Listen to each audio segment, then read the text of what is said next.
안녕하세요. 돌봄은 셀프로입니다. 오늘은 두 사람의 이야기로 시작하겠습니다. 한 명은 저고요. 한 명은 제가 최근에 교육 프로그램을 진행하기 위해서 사업 미팅에서 만난 60대 초반의 남성 대표님입니다.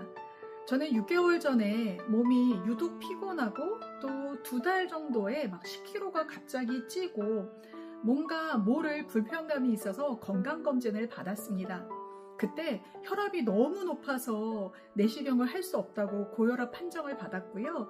검사를 진행하면서 갑상선 기능 저하증 진단을 받았습니다. 아마 살이 막 찐 이유였나 봐요. 원인을 들었을 때 처음에는 잘 믿기지가 않았습니다. 의사 선생님께서 최근에 스트레스가 많으셨나요? 이렇게 질문하시더라고요.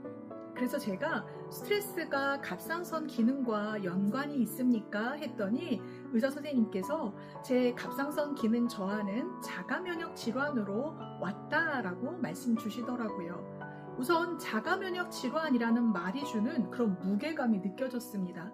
어떤 거지? 하고 막 궁금해서 찾아보기도 했고요. 그리고 얼마 전에 만난 대표님은 회사를 운영하시면서 정말 일이 많으시고 전국구로 활동하시는 분이셨거든요. 최근 몇 개월 동안에 췌장염으로 갑상선 기능 항진으로 입원을 하셨다고 하더라고요. 최근에는 피부 질환으로 어려움을 겪고 계시는데요. 진단명은 3가지였으나 의사 선생님이 하신 말씀이 똑같았대요. 모두 자가면역 질환이었다는 거죠. 그 대표님 하신 말씀이 아직도 기억에 남습니다. 나는 그냥 열심히 살았을 뿐인데 몸이 왜 이러는 건지 모르겠다고요. 열심히 살았을 뿐인데 그럼 몸이 배신한 걸까요? 오늘은 그 이야기를 풀어보려고 합니다. 자가면역 질환이 무엇인지, 왜 중년에 집중되는지, 남성과 여성의 증상이 어떻게 다른지, 그리고 우리가 일상에서 할 수 있는 것들을 한번 살펴보도록 하겠습니다. 배우자나 가족분들 중에 자가면역 질환자가 있다면 함께 보셔도 좋을 것 같습니다. 먼저 자가면역 질환이 뭔지부터 한번 살펴보도록 하겠습니다. 우리 몸에는 면역 시스템이 있습니다. 외부에서 세균이나 바이러스가 들어오면 면역세포가 막 달려들어서 이건 적이다 하고 공격을 해요. 이게 정상 반응이죠. 그런데 자가면역 질환은 이 면역 시스템의 오작동을 일으킵니다. 적군과 아군을 구분하지 못하는 거예요.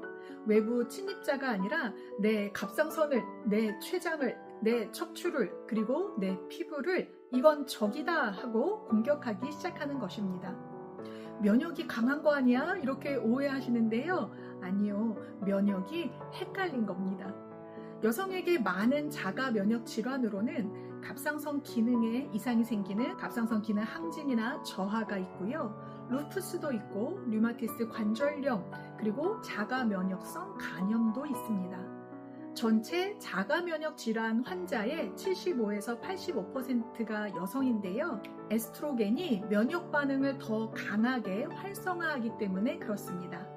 남성에게 많은 면역 질환은 강직성 척추염, 건선, 관절염, 크론병, 염증성 장질환, 췌장 관련 자가면역 질환이 많습니다. 발병 빈도는 여성에 비해 낮지만 증상이 더 심하게 진행되는 경향이 있고요. 진단되기까지 평균 수년 이렇게 지나서 늦게 진단되기도 합니다. 전 세계 인구의 약 5%가 80종 이상의 자가면역 질환을 앓고 있습니다. 완전한 원인은 아직 밝혀지지 않았지만 유전, 환경, 그리고 스트레스의 복합작용이 핵심으로 지목받고 있습니다. 주로 20에서 50대에 발병하는데요. 중년기에 집중되는 이유가 특별히 있습니다. 스트레스가 병을 만든다는 말 많이 들어보셨죠? 막연하게 들리잖아요. 그런데 이게 실제로 몸에서 일어나는 일이었습니다. 단계별로 좀 설명해 드리도록 하겠습니다. 1단계, 뇌가 위협을 감지하는 단계입니다. 스트레스를 받으면 뇌의 시상하부가 경보를 울립니다. 위기 상황이다! 1단계였습니다. 2단계, 코르티솔을 분비합니다. 부신에서 스트레스 호르몬 코르티솔이 나와요. 단기적으로는 몸을 보호하는 역할을 합니다. 3단계, 면역계 교란입니다. 코르티솔이 만성화되면 스트레스를 만성으로 받게 되면 면역세포의 균형이 무너지고 염증 물질이 과잉으로 분비됩니다. 4단계, 면역 오작동 단계입니다. 교란된 면역체계가 내 장기를 적으로 오인하고 공격하기 시작합니다. 여기서 핵심은 만성입니다. 단기 스트레스는 별 문제가 안 될 수도 있습니다. 문제는 수개월, 수년간 스트레스가 쌓일 때예요. 스웨덴 카를리스카 연구소가 100만 명 이상을 30년간 추적한 연구에서 극심한 스트레스 장애를 경험한 사람은 그렇지 않은 사람보다 자가면역 질환 발병률이 평균 30에서 40% 높게 나왔다고 발표하였습니다. 그런데 남성과 여성 스트레스 받는 방식이 조금 다릅니다. 여성의 만성 스트레스 패턴은 역할이 과부하되거나 왜 직장이나 가사 또 여러 가지 돌봄을 동시에 경험하게 되죠. 감정을 안으로 삭히는 경향에서 또 갱년기에 에스트로겐이 감소가 되면서 이러한 것들이 겹치면서 면역 조절 기능이 급격히 약해지고요. 남성의 경우는 만성 스트레스 패턴이 이렇습니다. 먼저 성과의 압박을 받죠. 오래 버티고 표현을 않는 그런 경향도 있고요. 40대 이후에 테스토스테론 감소가 겹치면서 만성 염증 반응이 높아집니다. 음주, 흡연이 면역 교란을 가속화하기도 합니다. 쉽게 기억해보면 이렇게 말씀드릴 수 있습니다. 스트레스, 코르티솔 과잉, 면역 교란, 내 몸 공격. 여성은 갱년기 호르몬의 변화가, 남성은 억압된 스트레스와 생활 습관이 이 경로를 더 빠르게 진행시킵니다. 자가면역 질환이 무서운 이유 중 하나가 초기에 신호를 놓치기 쉽다는 거예요. 특히 남성분들이 더 그렇죠. 여성이 자주 놓치는 신호는 이런 것입니다. 이유 없는 만성 피로. 이럴 때 갱년기니까 요즘 무리했나? 이렇게 많이 생각하죠. 저처럼요. 또 체중 변화와 추위에 민감해졌다? 이것도 노화 탓, 나이 탓을 합니다. 관절이 뻣뻣하거나 손가락 통증을 퇴행성이겠지 생각하고요. 피부에 발진이 있거나 탈모 증상을 스트레스 때문이라고 생각합니다. 여성분들이 증상은 일찍 느끼는데요. 대수롭지 않겠지 넘기는 경우가 많습니다. 남성이 자주 놓치는 신호는 이렇습니다. 허리나 엉덩이 부분에 만성 통증을 느끼는 거예요. 아이고, 나이가 들어서 디스크인가? 이렇게 생각하거나 소화가 잘 안 되거나 복통이 반복되는데 스트레스성 위염이겠지 이렇게 치부합니다. 피부 각질이나 붉은 반점을 건조해서 그래 이렇게 생각하기도 하고요. 극심한 피로나 또 체력 저하도 나이 탓으로 돌리기도 합니다. 남성분들은 증상을 오래 참다가 진단이 수년 늦어지는 경우가 많습니다. 남성분들이 특히 주의해야 할 질환이 있는데요. 바로 강직성 척추염입니다. 남성이 여성보다 2~3배 더 많이 걸리는 자가면역 질환입니다. 허리, 엉덩이 통증을 단순 디스크로 오해하다가 수년이 지나서야 진단받는 경우가 많아요. 아침에 일어났을 때 허리와 엉덩이가 30분 이상 뻣뻣하고 오래 앉아있으면 더 아프고 움직이면 오히려 더 나아진다면 단순 디스크가 아닐 수 있습니다. 류마티스 내과에서 꼭 확인해 보셔야 해요. 남성들 이 정도는 좀 참아도 돼. 원래 나이 들면 허리 아파. 이런 생각으로 진단이 몇 년씩 늦어지거든요. 자가면역 질환은 조기에 발견할수록 진행을 늦출 수 있습니다.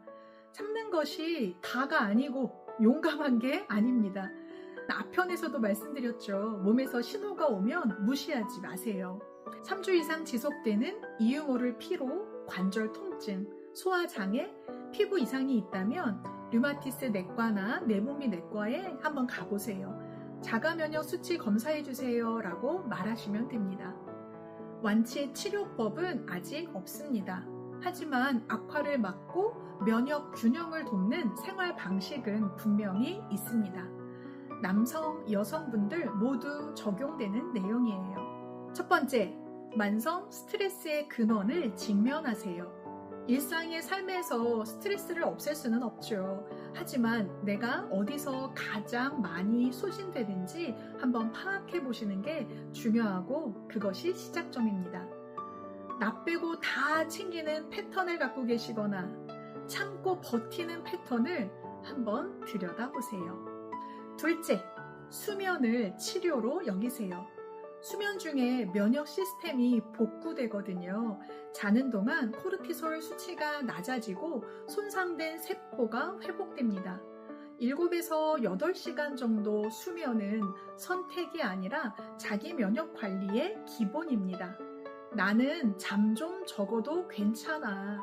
참을 수 있어. 커피로, 각성제로 이제 이런 것들은 통하지 않습니다. 셋째, 장 건강이 면역의 70%입니다. 장에는 전체 면역세포의 약 70%가 살고 있습니다. 설탕, 초가공식품, 또 음주는 장염증을 일으키고 채소 발효식품 오메가3는 면역 균형을 도와줍니다. 특히 스트레스 해소를 음주로 하시는 분들, 그게 면역 교란을 가속화하고 있다는 거 기억해 주세요. 넷째, 부교감 신경을 살리는 10분 루틴입니다. 코르티솔을 낮추는 가장 확실한 방법은 몸이 안전하다는 신호를 받는 거예요. 4, 7, 8 호흡. 지난 영상에서 확인해 보셨죠? 4, 7, 8 호흡. 가벼운 산책, 명상, 따뜻한 목욕. 하루 10분이면 됩니다. 특히나 뭔가 하지 않으면 불안해 하시는 분들, 숨 좀 쉬어도 괜찮아. 잠깐 쉬어도 괜찮아. 그 자유를, 쉼을 스스로에게 주세요. 다섯째, 병원 치료와 셀프 관리는 함께 합니다. 자가 면역 질환은 반드시 전문의의 진단과 치료가 필요합니다. 셀프 관리는 치료를 대체하는 게 아니라 치료 효과를 높이고 재발을 막는 보완 방법입니다. 자가 면역 질환 관리의 목표는 면역을 높이는 게 아니에요. 면역의 균형을 회복하는 겁니다. 무분별한 면역 강화, 건강기능식품이 오히려 역효과를 낼 수 있어요. 반드시 주치의 선생님과 상의하면서 선택하시기를 바랍니다. 오늘 이야기 어떠셨어요? 처음 자가면역 질환 진단을 받았을 때 저도 그 대표님과 같은 생각을 했어요. 나는 그냥 열심히 살았을 뿐인데 뭐가 문제지? 이런 생각이요. 맞아요. 열심히 살았어요. 직장에서, 가정에서, 또 인간관계에서. 근데 그 열심히가 내 몸에서 코르티솔을 쏟아내고 면역 체계를 혼란스럽게 만들고 결국 내 몸이 나를 향해 공격하도록 돌아선 거예요. 몸이 배신한 게 아니에요. 몸이 살려달라고 신호를 보낸 것입니다. 어느 한 분만의 이야기가 아니에요. 여성분들의 발병이 높다고 여성분들만의 이야기는 아닙니다. 옆에 있는 남편, 아버지, 아들도 마찬가지죠. 이 영상 가족분들과 함께 보시면서 이야기 나누셨으면 좋겠습니다. 오늘의 숙제 3가지. 하나, 내 몸의 신호 하나를 오늘 적어보기입니다. 오랫동안 무시해왔던 증상이 있다면 지금 한번 살펴보는 거예요. 2, 자기 전에 4, 7, 8 4초 들이마시고 7초 멈추고 8초 후 4, 7, 8 호흡을 딱 한 번만 해보는 거예요. 코르티솔을 낮추는 가장 쉬운 방법입니다. 셋, 댓글에 나 또는 우리 가족의 자가면역 신호를 공유해주세요. 같이 한번 나눠보시면서 고민해봐요. 다음 편에 또 뵙겠습니다. 돌봄은 셀프로 함께해요. 감사합니다.